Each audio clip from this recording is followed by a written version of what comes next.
এখানে আমরা বিক্ষোভ দেখাচ্ছি এই কারণ থেকে যে সম্প্রতি কেন্দ্র সরকার যে বাজেট ঘোষণা করেছে সেই বাজেটে আমরা দেখতে পাচ্ছি যে কৃষিক্ষেত্রে মাত্র 3% তারা ব্যয় করেছে, যেখানে কর্পোরেটদের স্বার্থে কোটি কোটি টাকা আজকে ব্যয় করছে। আজকে আম্বানি আদানিদের স্বার্থে কৃষিক্ষেত্রকে আজকে উন্মুক্ত করে দেওয়া হচ্ছে। আজকে আমরা দেখতে পাচ্ছি সারের ওপর থেকে ভর্তুকি তুলে নেওয়া হয়েছে। যে সার, বীজ, কীটনাশক হচ্ছে চাষের ক্ষেত্রে অত্যন্ত গুরুত্বপূর্ণ জিনিস, বিদ্যুৎ হচ্ছে অত্যন্ত গুরুত্বপূর্ণ জিনিস, সেখানে আমরা দেখতে পাচ্ছি যে সেখানে আজকে সমস্ত ভর্তুকি তুলে দিয়ে আজকে শিল্পপতিদের স্বার্থে আজকে কৃষি নীতি নিচ্ছে। এর বিরুদ্ধে আজকে আমরা এখানে কার্জন ঘাটে এই কৃষকদের এই বাজেটে, কেন্দ্রীয় বাজেটের প্রতিলিপি আমরা পুড়িয়ে তার বিক্ষোভ দেখাচ্ছি।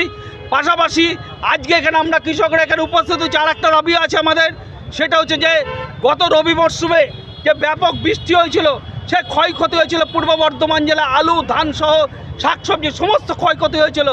সেই ক্ষতির পরে আমরা দেখেছিলাম যে আলুর ক্ষেত্রে বিমা কোম্পানি ন্যূনতম ক্ষতিপূরণ দিয়ে তারা তাদের দায় তারা এড়াতে চেয়েছে।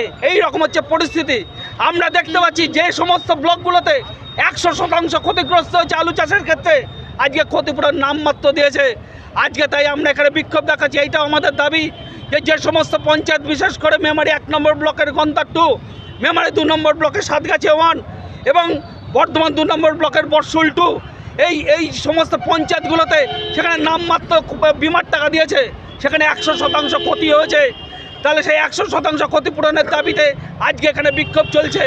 এর পাশাপাশি সারের কালোবাজারি অবিলম্বে রোধ করতে হবে, কৃষিতে বিনা পয়সায় বিদ্যুৎ দিতে হবে, কৃষিতে স্মার্ট মিটার অবিলম্বে বন্ধ করতে হবে, আরটিও ট্যাক্স, কৃষি যন্ত্রপাতি আরটিও ট্যাক্স তা অবিলম্বে বন্ধ করতে হবে এবং কৃষিতে কৃষকদের ফসলের ন্যায্য দাম দিতে হবে।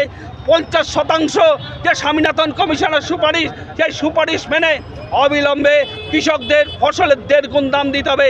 এই সমস্ত দাবিগুলির ভিত্তিতে আজকে আমাদের এখানে কৃষক বিক্ষোভ চলছে এবং এখান থেকে আমরা প্রতিনিধিরা আমরা মাননীয় জেলা শাসকের কাছে আমরা ডেপুটেশনে যাব। আপনার নাম?